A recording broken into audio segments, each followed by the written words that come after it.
It is the Alison Arngrim show. Yes, and I'm Alison Arngrim. Okay, some of you may remember me as evil Nellie Olson from Little House on the Prairie, but thankfully tonight I am Alison Arngrim, and tonight is the Alison Arngrim show. And here on the Alison Arngrim show, we talk about things that make you feel good. People like the TV shows and the movies that made us feel good, the people who made them, and people are doing things now to make the world a better and more interesting place. I don't know if this show will make you feel good specifically tonight, I gotta tell you. But you will feel better knowing that this man I'm about to talk to is on the job fighting a really screwed up, incredibly terrible thing. Um, this guy is amazing. This guy's amazing. Harlan just turned me on to him. I've just met him now, and I'm like, wow. I don't know how he does it all. I'm reading his resume here. Eduardo Gonçalves has been a speechwriter for British politicians. He runs a government department. He's run a government department in the Middle East, helped save the world's most endangered big cat, the Iberian lynx, from extinction. Former journalist with the BBC, he exposed a major nuclear accident cover-up and secret human radiation experiments. What he's been doing is fighting big trophy hunting and horrible, horrible abuse of animals. You know him for Yotipi Hedren, who has her fabulous sanctuary, Shambhala, where animals that have been abused here in the U.S., she rescues them. Well, so you've heard about all the things like caged hunting. Yeah, just like taking a shot at an animal can't go anywhere. Unspeakable things are going on like this all over the world, but the extent to which people are taking this is way beyond anything you probably even thought of. You went, oh, yeah, people hunt. Oh, no, no, no. People are doing weird stuff. And there was a campaign out of banned trophy hunting. There was a documentary. There were books. And my guest, Eduardo Gonçalves, has the absolute scoop on all of this. And reading what he has said is horrifying, but we're going to find out about it. Welcome to the show, Eduardo. Thank you very much indeed, Alison. I'm reading all of these things and just going, okay, oh my God, what is wrong with people? You hear about hunting. This is not hunting. I'm going to go shoot an animal because I need to eat it. This is not hunting. This is not, oh, culling the herd because we had some deer and there were too many and we're going. This is none of that. This is absolutely none of that. This is people finding animals to shoot they shouldn't even be shooting. Also, this is the anniversary of the death of the lion Cecil. That's right. It's 10 years, 10 years since Cecil was killed by that Minnesota dentist, Walter Palmer. And I mean, you'll probably remember at the time, it was an absolutely huge news story across America, across the world. And I think one of the reasons that it was such a big news story is that people were shocked and horrified to learn that this was still going on. You know, this is something that belongs to the 18th, 19th century when British explorers first arrived in Africa and were shooting lions and leopards and writing wonderful adventurous stories about their, helmets and and they don't realize, and they didn't realize in 2015 when this happened that there was still going on, and hence the horror. But here's the thing, since Cecil was killed in 2015, trophy hunters have shot another 10,000 lions. Another 10,000 lions. And in fact, trophy hunters are shooting tens of thousands of endangered animals every year. So cheetahs, polar bears, leopards, elephants, rhinos, hippos, monkeys. I mean, the list just goes on and on and on. Safari Club International, which is the biggest trophy hunting body in the world, it has a record book. It's a bit like the Guinness Book of World Records. And in it, it classifies over 900 species and subspecies which it takes record entries in. In other words, it will accept entries. And they have got this network of about 2,500 official measurers spread around the world. So if you shoot a big lion and you think it's so big that it deserves a place in the record book, you contact one of these official measurers, and they'll come along. Firstly, they'll wait for they measure the skull, and what they do is they boil the skull first, take the skin off, yeah, and then when it's dried, then they measure it firstly from top to bottom, from the top of the head to the bottom of the chin, and then all the way across, and they add the numbers up in inches, and it's got to be at least 23 inches total to merit a place in the record book. And there are some trophy hunters that have got, I mean, dozens of entries. I mean, one guy who comes to mind immediately is Steve Chancellor, who's quite a prominent donor and fundraiser for the current president. And he has broken the world record for shooting the world's largest lion. In fact, he's got two currently in the all-time top 10. And he currently holds the world record for shooting the largest leopard ever known to humanity. And him and his wife and his son have got entries in the record book for shooting huge leopards and elephants and rhinos and so on and so forth. And the industry doesn't just have record books, it has award schemes that encourage and give prizes to the people who shoot the most animals. So, for example, I mean, George Harms, he's a New Jersey property developer. He's won around 80 different prizes. If you add it all together, that's the equivalent of about 800 animals that he shot. And I know this is And the thing. You name names. You're very specific. You're not like, hey, this is happening. You're naming all the organization. You're naming people by name. And this guy who lives in, they know you're naming names. Have any of these people come after you, threatened you, sued you, made a fuss about this? no, they can't because I've got it all. I joined Safari Club International, obviously not under my real name, but I became a member.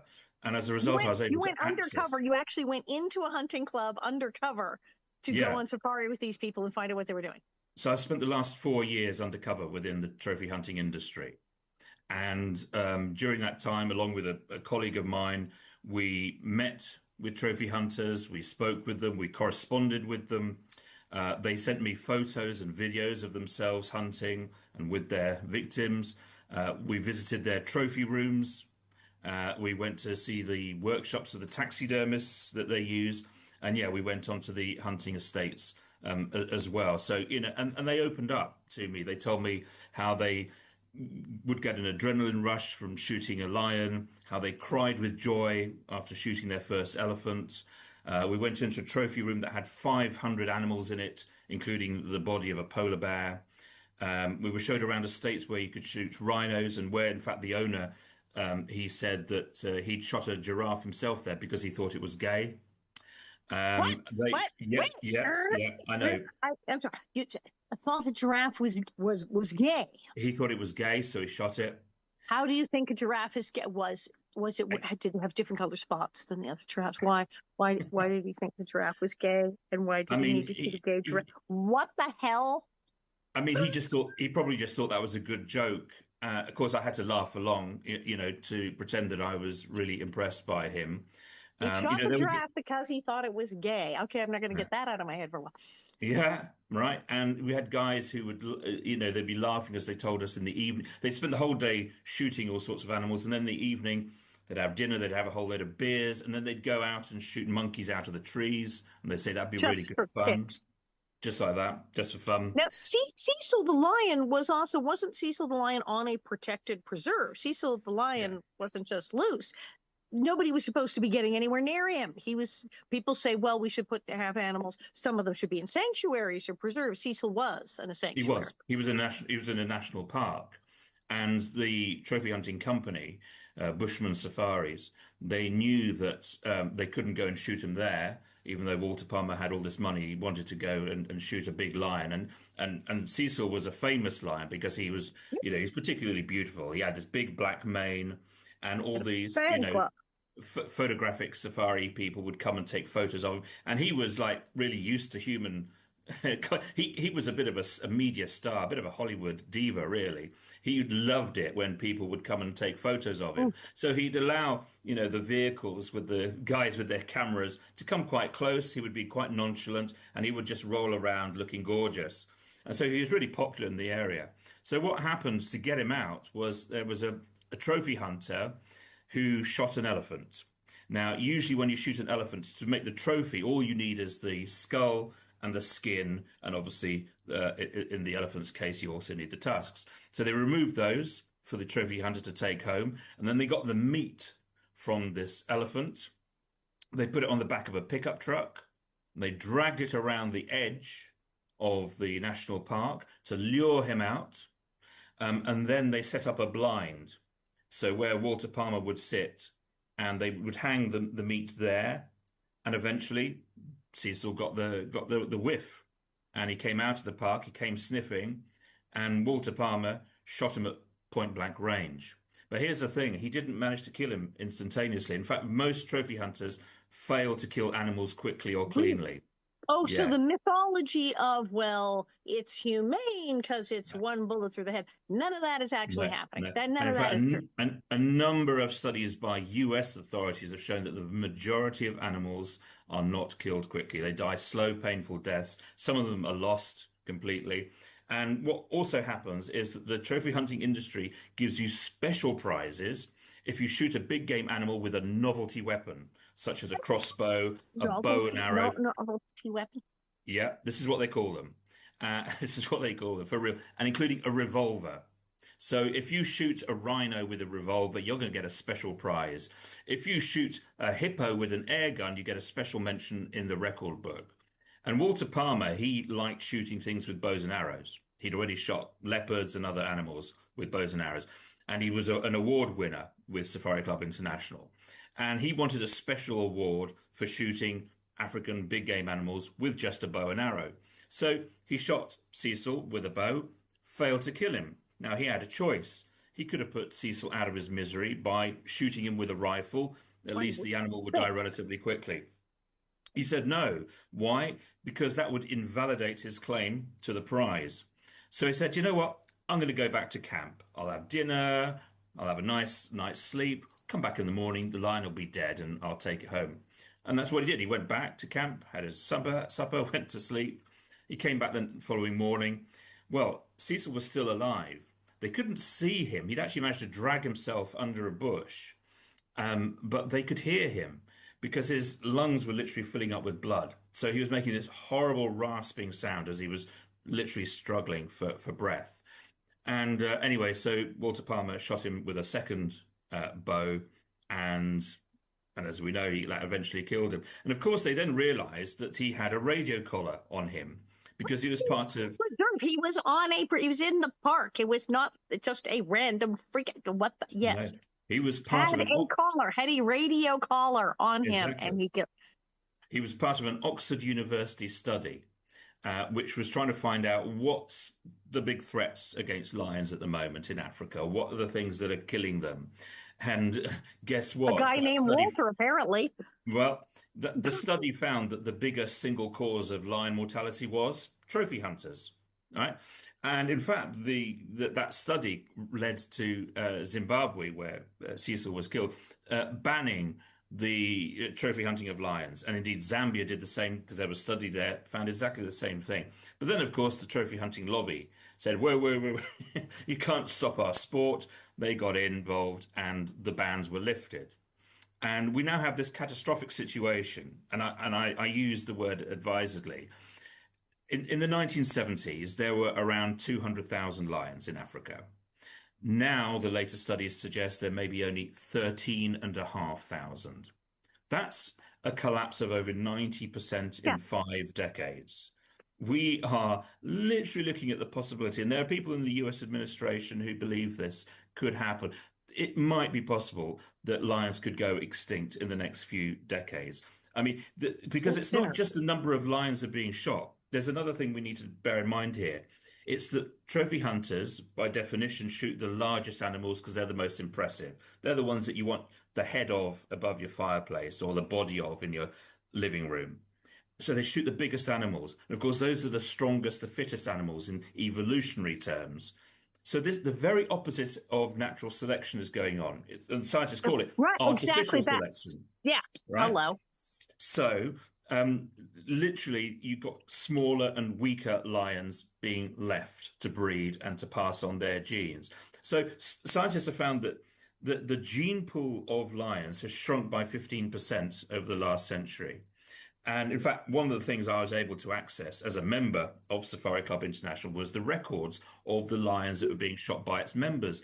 And they showed that the lions that they're shooting nowadays are quite a bit smaller than the ones that they were shooting a generation ago. Because There's they only killed all the big ones. Exactly. And the only ones that are breeding are small lions that are passing on Ooh. small lion genes. And so the scientists have now said that it could be that you just shoot 5% of the remaining pride male lions, and that will be enough to spark extinction of the species, to make extinction irreversible. And it's not just lions that are being affected. I mean, another example is elephants. So again, the tusks of elephants are smaller than they once were, and you've got a lot more tuskless elephants, adult elephants that have no tusks. Now, tusks serve a purpose. Oh, They yeah. are there, for example, in periods of drought, so that the elephant can find water under a dry riverbed. If it can't find that water, it's going to die from drought. And many more animals, elephants included, but other species as well, are dying of drought because, as we know, Africa is getting hotter and drier. And species aren't able to evolve quickly enough to adapt to these rapid environmental changes. So it's not just the number of animals and the fact that they're shooting and killing large numbers from dwindling populations. They're taking the strongest animals out of the gene pool and thus wrecking the prospects of those species and their likelihood of survival. Now, there's some of the things, I mean, you've included like, because as you said, the quotes never end. There's like a page and a half of like things people said to you in the course of the documentary. And you've written a total of 8 books. There's currently now a trilogy of books about this, plus a documentary. But some of the quotes where you've gotten directly from people because you met these people. My personal record is 20 elephants in 75 minutes, which is literally the title of one of your books. Not even I could tell you all the animals I've hunted. It's in the thousands. But when we talk about the motivation, and we have said 20 elephants, 75 minutes, that this isn't, as I said, there's the mythology of, well, humane, one both head, there's maybe some logical. No, some of them are saying very peculiar things. I got another shot in, and we got the death moan that they're looking to actually inflict pain. They're not looking to kill them dead, to eat them. They're talking about pain here. It was absolutely dead. I shot it again to make a point. The exhilaration is complete. This is all really weird and does not sound like someone who's trying to help nature in any sort of way here. Take plenty of cash, plan on killing more than you want. You can't stop. They're all weird quotes like this. We have a large wall of animals we call the wall of pain. Yeah. So they know Yeah, that they're inflicting pain and this is suffering, and this is part of the attractive. Some of these quotes are so weird. They don't sound like hunting. They sound like there's some bizarre thing. Like they sound like the sort of things you'd expect from a serial killer. But some of the things they keep talking about, their exhilaration, the fire of desire for this trophy, etc., weird things. I don't know what I'm getting from these quotes. Some of this sounds like things people say who are talking about a sexual fetish. Some of this has that tone. Some of these quotes very specifically have a tone that sound like a sexual fetish. Is that a thing that is going on with some of these hunters? It sounds like it. I mean, there's a couple of other quotes that really echo that out. So, I mean, there's one guy who said, "My knees tremble when I have a target in the crosshairs," and another one said, "This is about as much fun as you can have with your clothes on." What? Yeah, And well, so he just there is. went there. Right, right, and I mean, you talk about serial killers. I mean, these people, many of them are serial killers. I mean, if you take the FBI definition or the DOJ definition of serial killers, which is killing one or more people in this case, but in different locations, and so it fits that description because I mean, the people who say, for example, I shot 20 elephants in 75 minutes. The guy who said that, he shot over 4,000 animals, including 1,300 elephants and 340 lions. He's even shot a couple of gorillas. But get this, he was absolutely insistent that I only hunt in moderation. What? There was There's a mythology that there's some sort of humane hunting people, but this is ridiculous number of animals where you couldn't even have space to put them all up if you said it was. It makes no sense, and they're literally talking about that it is not even the trophy. It is not any sort of culling the herd. It is in fact the act of killing that they are enjoying on a physical level, like a sex act, is what these people literally are saying. yeah, And yeah. that's really freaking weird, which would explain why there's so much money involved in this. Well, it is, well, absolutely. And actually, the industry kind of fuels that addiction. So it has all of these prizes, which it gives out specifically to encourage hunters to shoot lots of animals. And quite a few of them are like computer games. So you know how in a computer game you have different levels that you have to go up. So like I mean, I'm of the older generation, so I remember playing Space Invaders. So you had to That was a good shoot one. X number of aliens to get onto level two, Right, and then to get onto level three, you had to shoot even more aliens. Level right, four, right. even more. The hunting prizes are exactly the same. So let's take one prize. It's called the Hunting Achievement Award. It's got 5 levels. So to complete level one, you have to shoot animals from at least 17 different species. Level two is 30 different species. Level three is 50. Four is 100. And then the top level, which they call the Diamond Prize, you have to shoot animals from 125 different species. So it's not even 125 animals. They've got to be Different of species. 125 different species. You start running out of things to kill. The other thing is there's also, you mentioned the monkeys, you mentioned gorillas. There's no stopping here with shooting primates and animals that have already been found to be of extremely high intelligence and Well, animals that have some reasoning. So you're getting, when you start getting into murdering the primates to shooting gorillas and monkeys, etc., how much closer to killing a human? Are there people who that they're getting off on this because it's like killing a person at that point? Well, there was a British writer, actually, A. Gill, who back in the 90s, I think it was, he went on a trophy hunt to shoot a baboon specifically, and he wrote about this afterwards because he wanted, because they are so close to us genetically. I mean, we share over 90% of our DNA with them. And he wanted to know what it actually felt like to kill a human. And this was the closest that he could get. And yeah, I mean, I mean, trophy hunters shoot around 10 different monkey species. So baboons are a type of monkey. And, vervet monkeys, shakma baboons, grivets, geladas, etc., colobus monkeys. There's a whole range of them. In fact, I was looking at the numbers just earlier today. So trophy hunters shot around 2,500 monkeys last year. And yeah, these are creatures that are, so close to us genetically. And And people who actually have said the words, I really wanted to kill a person, but this was as close as I could get. absolutely. And there was one trophy hunter I spoke to who said, I've got this obsession. I have to go and shoot a baboon. I've got an obsession about shooting a baboon. And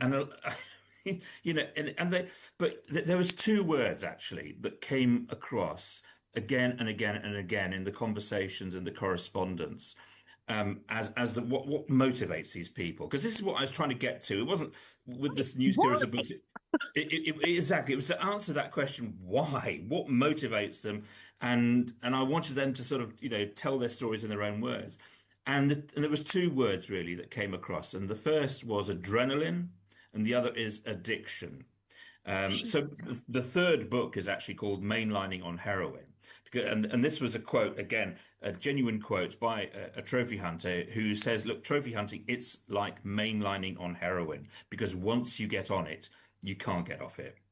There's And this, also reference to things done with animals. We know there's a lot of problem with things, bears, gallbladders, and things that people use in various medicine. But there's a reference here to lions, lion wine, and lion cake. Now, we've had people swear on our show, so I'm sorry, what in the fuck is lion wine and lion cake? right. So Just what the hell are we even talking about? What is lion wine like? That doesn't even make any sense. What is lion wine? So th let me just explain a little bit of background. International law, you would think, would protect endangered animals from things like trophy hunting. And you might have heard of laws such as CITES, the Convention on International Trade in Endangered Species. So supposedly that bans or severely restricts any trade in wildlife. So it means that you can't shoot a rhino in order to take its horn and sell that. Which was a big thing for a while. There were people who Was a believed big that thing. rhino horn had magical properties. Yes. Exactly. So it bans poaching. You can't shoot an elephant in order to cut off its tusks and again sell that in the market. And that's all well and good, except there's a great big loophole in that law. It says trophy hunting is fine. So it doesn't matter how endangered the animal is. If you say that you're doing it just for yourself, for sport, or for a souvenir or whatever, that's fine. That's absolutely fine. And so, guess what? The wildlife traffickers suddenly saw an opening through which to conduct illegal wildlife trade through this loophole in international law. So there was one crime syndicate in particular that absolutely mastered this. It was run by a chap in Thailand. And what he would do, he would go to Vietnam, he would recruit prostitutes to get on a plane with him to fly to South Africa. She would pretend to be a trophy hunter. I mean, she'd be plucked from a village or from a slum, and she'd turn up in, jeans and a t-shirt and sneakers. Grab some Supposedly, poor random girl. Could you be a trophy hunter? Okay, I guess yeah, I'm a trophy hunter. Yeah. yeah, exactly. And she'd be paid what Random. $500 for it, and which of course was for her a great deal of money. And she wouldn't even know how to hold a rifle, let alone how to shoot a rhino. And so the professional hunting guide would actually have to shoot the rhino for her. And then you have, the bit of paper that you have to sign to say that, you're taking this as a trophy for yourself. And of course, they wouldn't even know how to sign because they're illiterate. So they put a cross on a bit of paper. Well, rhino horns worth hundreds of millions of dollars were smuggled into the Chinese traditional market, medicine market, using this loophole. Now, Like the bear gallbladders and all that stuff we and read that's where about the with bears. gallbladders and the tiger wine and lion wine come into it as well. So, Right. and this is still going on. So if you look at the CITES trade database, you will see the gallbladders of bears, the genitalia of bears and other animals as well, supposedly as hunting trophies. I mean, how the hell are you going to hang up a gallbladder of a bear above your fireplace? Right, that doesn't happen. But it's not, and also crocodile and rare lizard skins as well. Now, what the happens in terms of tiger wine and lion cake? So a way to make trophy hunting more accessible to the ordinary person has been to come up with caged lion hunting, what they call canned hunting. So this Cage is hunting. where I've heard about this because of Tippy right, Hedren. exactly. That's a So big one here in the U.S. is cage hunting. yeah. So what they do is they hand rear lions, but also tigers and leopards for trophy hunters to then shoot in enclosures.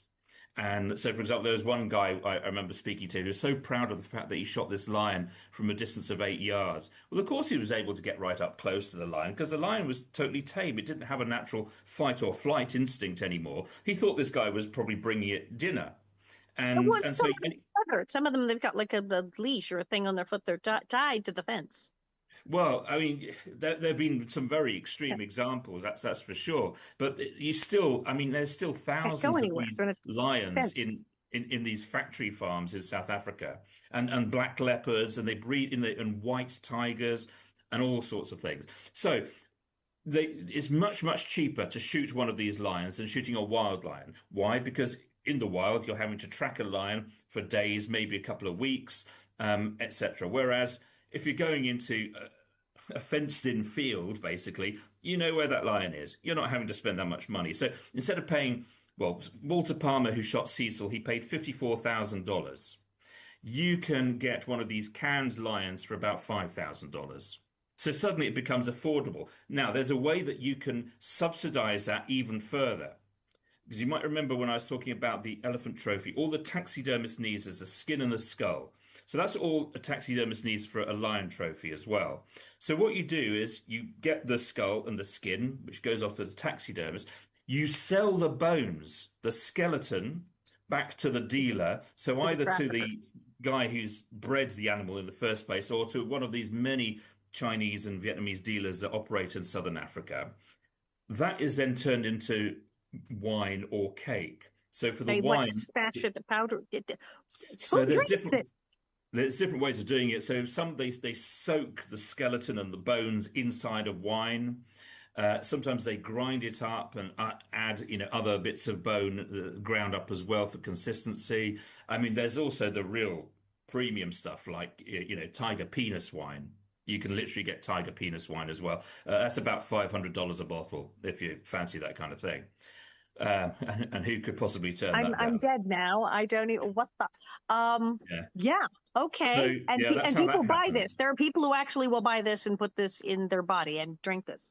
Well, it's apparently it's a status thing. It's supposed to make you more virile, and all of this other nonsense, which is clearly Looney Tunes.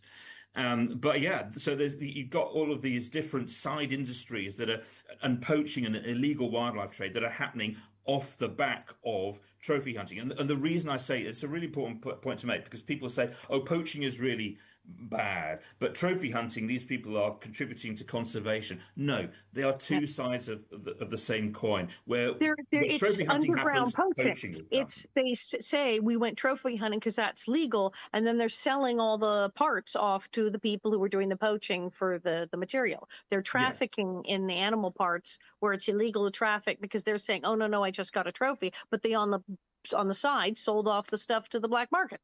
Exactly. And you've got people who are involved in the lion bone trade who are also involved in rhino horn smuggling. I mean, it is a massive, massive industry. And so much of our wildlife today is under threat. Yeah, I used to work for the World Wildlife Fund, and I was involved in a team that produced the Living Planet report, which looked at the wildlife populations around the world. And the last report that WWF published, which was last year, showed wildlife populations as a whole have declined by 70% since the 1970s. Right, we've got all of these problems, habitat destruction, and you've got climate change, you've got persecution, all the rest of it. Trophy hunting is making a bad situation even worse. I mean, so apart from the fact that it's absolutely immoral. I mean, how can we possibly allow this to happen? We think we're a modern civilized society. And we're doing something which is absolutely barbaric. It feels like something from the Middle Ages, and at the same time, it is wreaking incredible damage on wildlife.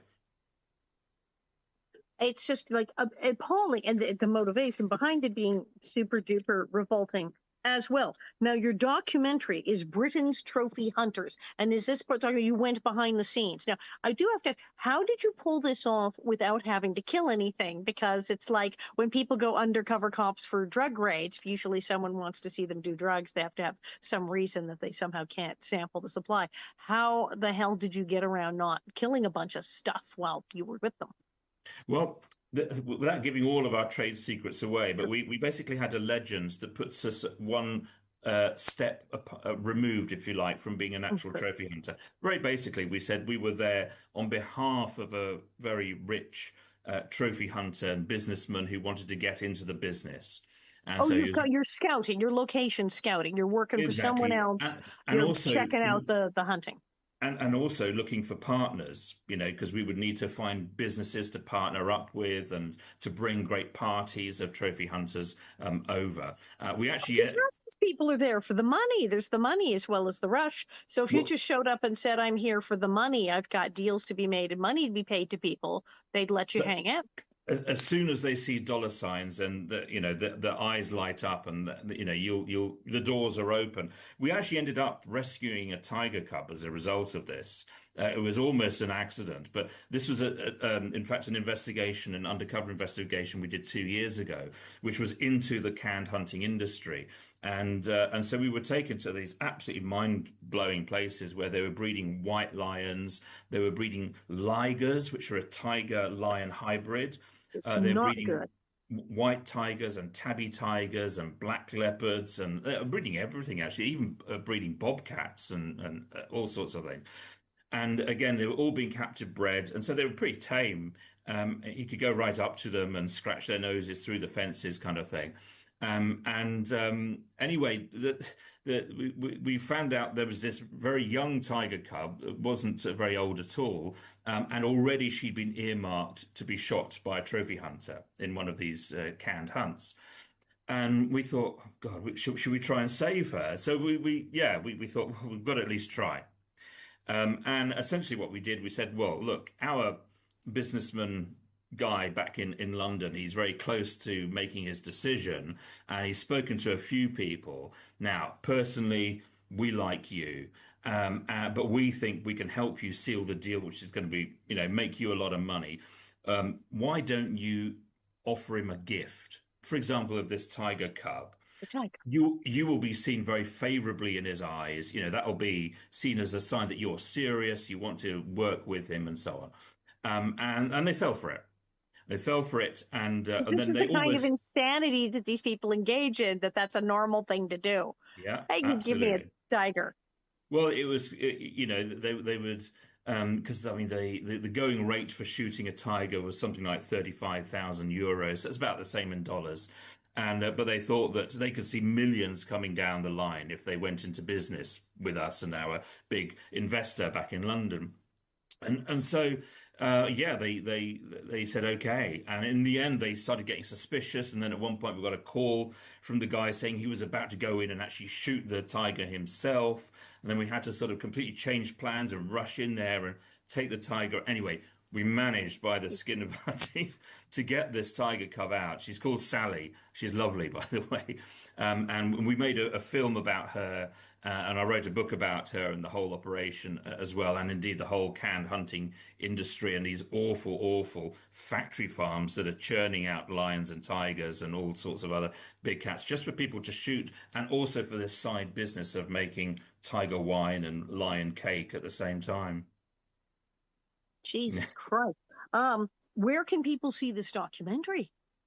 So the Britain's Trophy Hunters, that's actually on YouTube at the moment. If you sort of search that on YouTube, but for the one about Sally the tiger, we've got a dedicated website for that, and it's just called savingsally.org. Saving So if you go to Sally. savingsally.org, you can watch the movie on there. It's not a long one. It's about 20 minutes, but it tells you everything you need to know. And thankfully, this was a story with a happy ending because they're not always happy endings. Oh, God. And then the books are available. You said you've written eight, but the current one, the new one, the trilogy that are out, where are these available? So these are all available on Amazon as well. So Fantastic. there's three, as you say. There's 20 elephants in 75 minutes. So that's about the world's top trophy hunters, people who've shot hundreds, sometimes even thousands, and them talking in their own words about what they got out of it, how they felt about it, and how much fun they had. Then we have shoot one lion, get one free. That was again a genuine offer that was made to me because I was investigating the hunting companies. So, people don't operate in isolation when they go and shoot a lion. There are businesses that sell trophy hunting holidays, many of them for the whole family. So even the children get to shoot. And they have special instructors to help kids because there's no age limit, by the way. You can turn up your 8 years old child will be taught how to shoot, and they can go and shoot monkeys and all sorts of. I mean, they can shoot tigers and lions if they want. There's no limits. There's no regulations. So shoot one lion, get one free. What is about the hunting companies, the ones who are involved in selling hunting holidays to shoot endangered animals in particular, so polar bears and cheetahs, as well as lions and rhinos. And then there's mainlining on heroin, which looks at the British trophy hunting industry, so the top hunters and the companies, because I wanted to do a book specifically about Britain because, trophy hunting started with the British. It was them that exported it to Africa, exported it to India. And people often think, well, they're not really involved anymore. Well, they are. Some of the biggest It really companies. is. Historically, it's a British thing. I was Absolutely. reading about that, Yeah. so that it was a thing that really started in England, and most of the trophy hunting around the world is by the British or someone who started by a British company.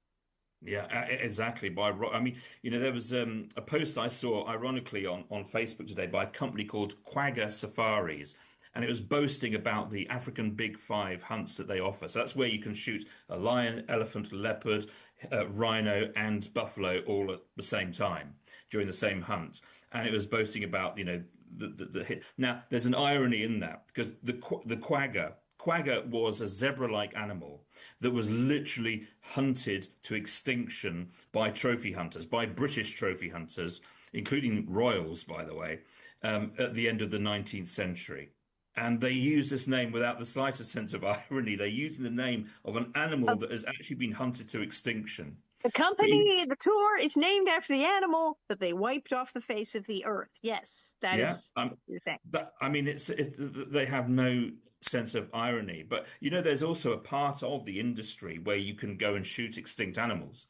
I mean, it is bizarre. In What fact, the you can hell, do. who, how, what? Yeah, yeah, exactly. So there's animals, for example, there's one called the scimitar horned oryx. It was hunted to extinction from Central Africa, countries like Chad and Niger. It was hunted to extinction by trophy hunters in the 60s, maybe 70s. That's when the last ones died out. However, there have been a couple of ranches in Texas and some in South Africa as well, where they've bred them. And again, so you can come and shoot them in captivity. So you can add to your collection the thing that your peer, your fellow trophy hunter won't have. And that's of an animal that technically no longer exists. Same happens with What they have like the last handful the, left and are breeding them. We're they're not going breeding them Jurassic in Park here. captivity. They breed them in captivity just for trophy hunters to shoot. Same happens with the Arabian oryx. So the last one that was in the wild was shot in 1972 in Oman. But again, you've got places where you can go and shoot them in fenced-off ranches. The Pear David's deer, which comes from China originally. Again, there are places that you can go and shoot that. Doesn't exist in the wild anymore, only on these hunting estates, so you can add them to your collection. It's flabbergasting. It's just like what the. And But how did you start? How did you start doing this? What prompted you to finally start doing this campaign? it was, well, I suppose it was a coming together of a few things because the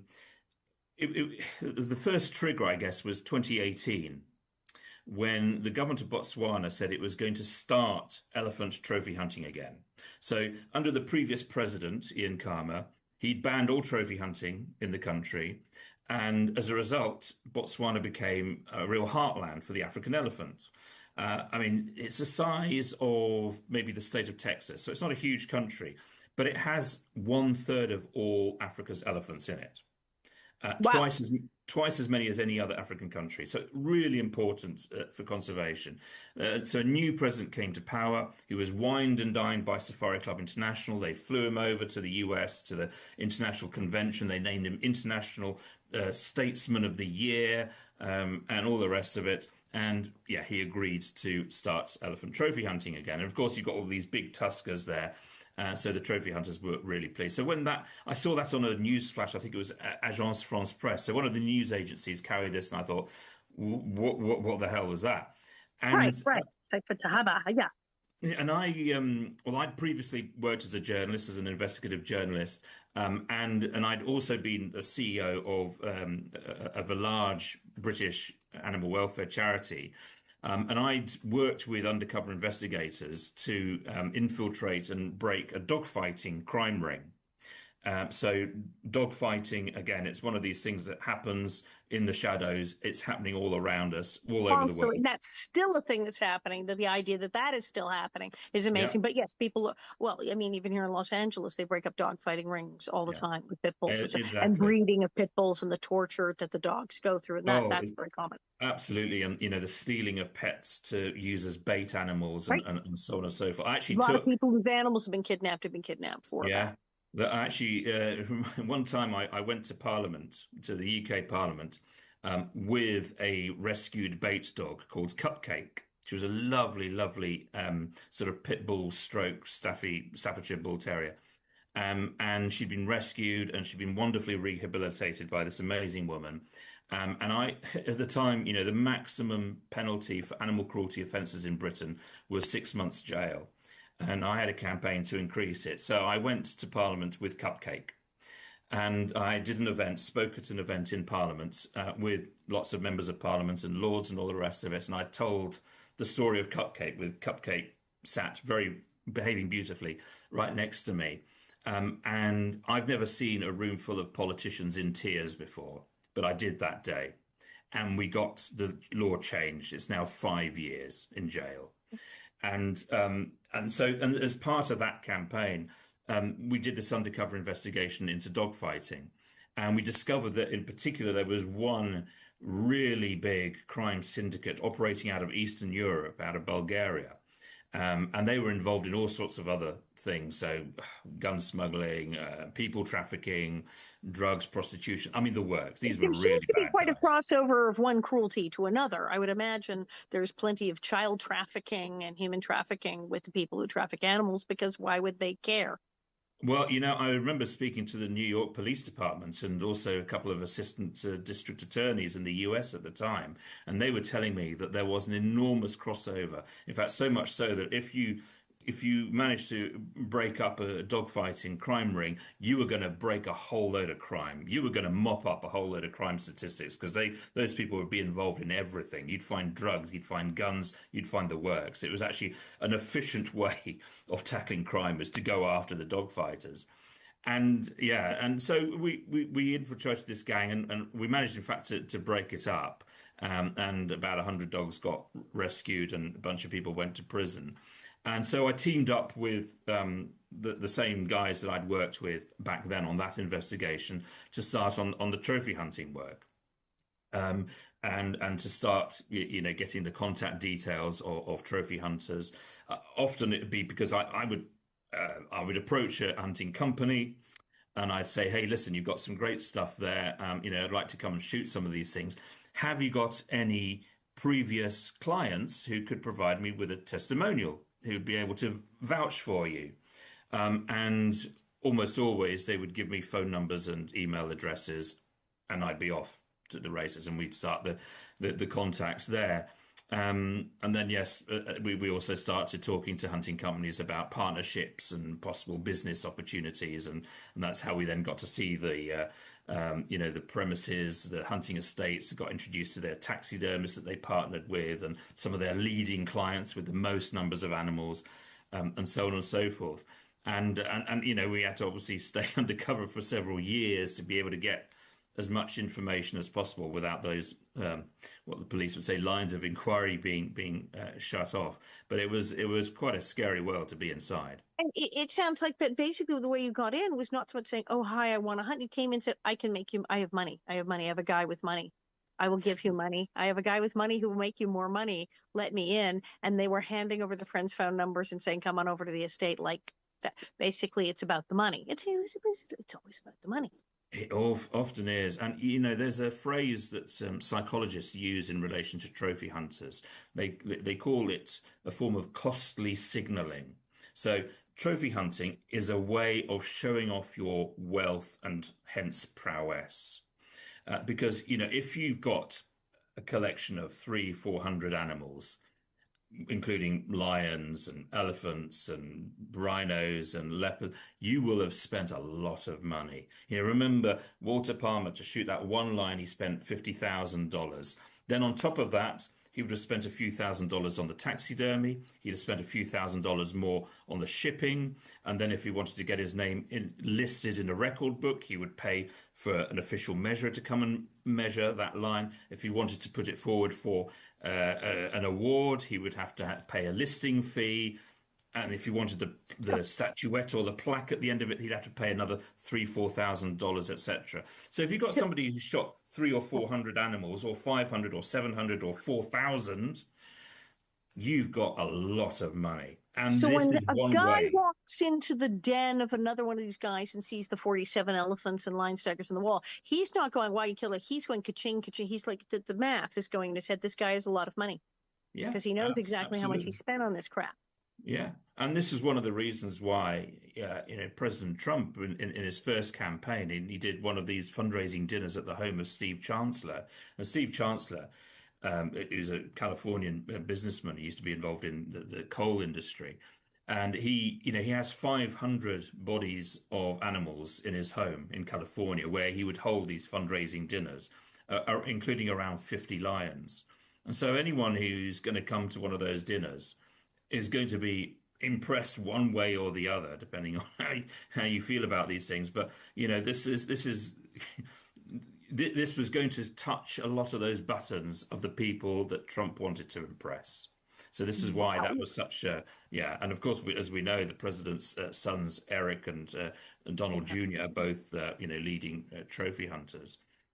But yeah, so it is a form of yeah, showing your prowess, and it's a very male thing, right? It's showing just how big and strong you are because you've killed all of these animals and you've got all this wealth and power to do Even it. though you might have killed one that was sitting in a little tiny fence and couldn't go anywhere because you're a giant wuss. This is just unspeakable and horrible. And There's so much about you in your bio. You also were almost completely disabled by an illness, I was reading, and yet you continue to fight. Yeah, I had one of those diagnoses a few years ago, and yeah, it left me, bedridden and in a wheelchair, My God. and I spent months in hospital, and I had, you get these, how sometimes you have conversations which were short, but you remember that conversation, however long it happened, really, really clearly. I mean, I remember one, it was my neurologist ringing me saying, "We found a shadow in your brain." And another one, again from a different neurologist saying, the PET scan has shown, you've got lumps everywhere. Your body lit up like a Christmas tree, was what she said, and so on and so forth. So yeah, it was a difficult diagnosis, but it was, yeah. In a way, the campaign has helped being a form of rehabilitation, because I did actually have to retire from my job from mental for medical reasons. In fact, I was the CEO of a large charity in Britain at the time, and I had to step down. And this was kind of a way of me being able to still do something, when certainly everything that my 10 different consultants were saying, you can't really expect to do anything like this ever again. So it's in a way it's been a positive challenge as well. It's just incredible what you're doing. It's just that exactly. It said, "Oh, you won't be doing much." I think you're doing plenty. How do people find you? I have to wrap this thing up. I could sit here for 3 hours and do this. How can people find you and get a hold of you in that way? Learn about all the stuff that you're doing and help out. Well, with trophy hunting, we've got a website. It's just bantrophyhunting.org, and there you can get the books. There's all sorts of resources and more information about trophy hunters, trophy hunting businesses, and the industry, and so on. So everything you could possibly want, and of course, how you can help, how you can get involved, what you can do to bring this stupid, cruel, barbaric nonsense to the end. It should have ended years and years ago, but we can end it now. And if you want to find out about me, I'm much less interesting, but I do have a website, and that's eduardogonçalves.com. And, I talk there about some of the issues that I've worked in over my life, from, homelessness and climate and environment and wildlife conservation, and also encouraging people to be donors. To donate their organs after they pass, because that's something that's really important as well. Wow. I am so glad I had you on the show. Thank you. Thank you for coming on the show. I may have to have you back at this rate. Thank you so much. And thank you everyone for watching. And yeah, this is the Alison Arngrim Show, and I'm Alison Arngrim. I found my way home.